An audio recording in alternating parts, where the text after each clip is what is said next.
Hello guys, this is शिक्षा उपाध्याय। आप सभी का हमारे यूट्यूब चैनल बीएलएड कोर्स पर हार्दिक स्वागत है।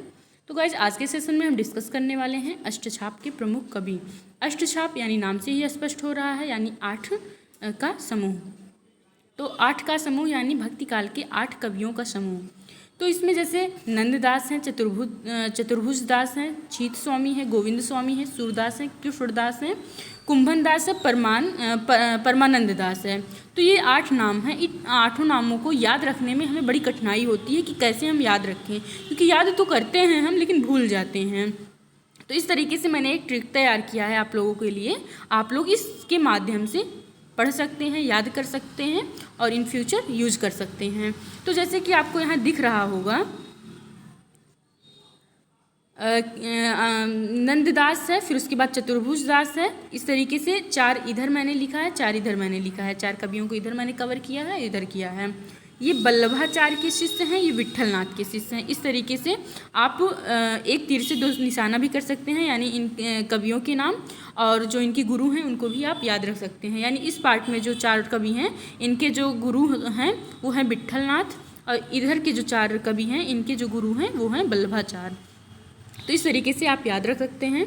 और नंददास, चतुर्भुज दास ऐसे मैंने चित्र बना दिया है, क्योंकि अगर आप किसी चीज़ को पिक्चर में याद करते हैं तो ये आपको चीज़ें याद रहेंगी। तो नंददास यानी जो सूरदास हैं, सूरदास से ही संबंधित अष्टछाप है। तो जो सूरदास हैं वो कृष्ण भगवान जी के बारे में लिखते हैं ज़्यादातर। तो कृष्ण के जो पिता थे वो नंद बाबा थे। नंद बाबा से आप याद रख सकते हैं नंददास, और एक पिक्चर वाला था, इससे आप याद रख सकते हैं चतुर्भुज दास को। और फिर स्वामी करके था, यानी जो ईश्वर हैं, जो कृष्ण भगवान हैं, वो सभी लोगों के स्वामी हैं।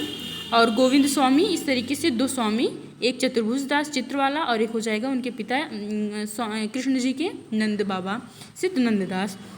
ये 4 आप लोगों को इधर का याद हो गया। अब चलते हैं इस तरफ, देखते हैं। तो आपको अष्टछाप में सूरदास का नाम याद ही रहता है। तो सूरदास किसके बारे में लिखते हैं? कृष्ण जी के बारे में लिखते हैं। तो यही यहाँ ट्रिक है कि सूर कृष्ण और उनके मक्खन के घड़े कुंभ का वर्णन कर आनंद की अनुभूति करते थे। यहाँ से आपको सूर मिल जाएगा, यहाँ से कृष्ण मिल जाएगा, और फिर है घड़ा यानी कुंभ। घड़े से आप याद रख सकते हैं कुंभ, और फिर आनंद की अनुभूति होती थी, तो आनंद से आप याद रख सकते हैं परम आनंद।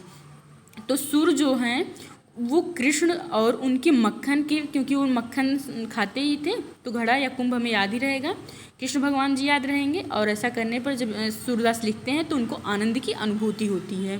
तो इस तरीके से ये था अष्टछाप के प्रमुख कवि। 8 कवि थे, जिसमें से आप सभी को 8 नाम अब याद हो गए होंगे। और इधर जो थे, इधर इनके गुरु का नाम है विट्ठलनाथ, और इधर के जो हैं उनका नाम है वल्लभाचार्य। क्या नाम है? वल्लभाचार्य। क्योंकि कृष्ण भगवान इधर हैं तो इधर वालों का ये नाथ हैं, तो विट्ठलनाथ आप इस तरीके से याद कर लीजिए, और इसका अपोजिट कर लीजिए जो बच्चा वल्लभाचार्य, यानी इधर के वल्लभाचार्य हो गए। तो मुझे आशा है आप लोगों को आज की इन्फॉर्मेशन बहुत ही यूज़फुल लगी होगी। अगर यूज़फुल लगी हो, आपके काम की हो, तो लाइक कीजिए। अगर चैनल पर पहली बार आए हैं तो सब्सक्राइब कर दीजिए, ताकि हर एक वीडियो का नोटिफिकेशन आप तक सबसे पहले पहुंच सके। तो चलिए गाइस, मिलते हैं नेक्स्ट वीडियो के साथ। Thank you, thanks for watching.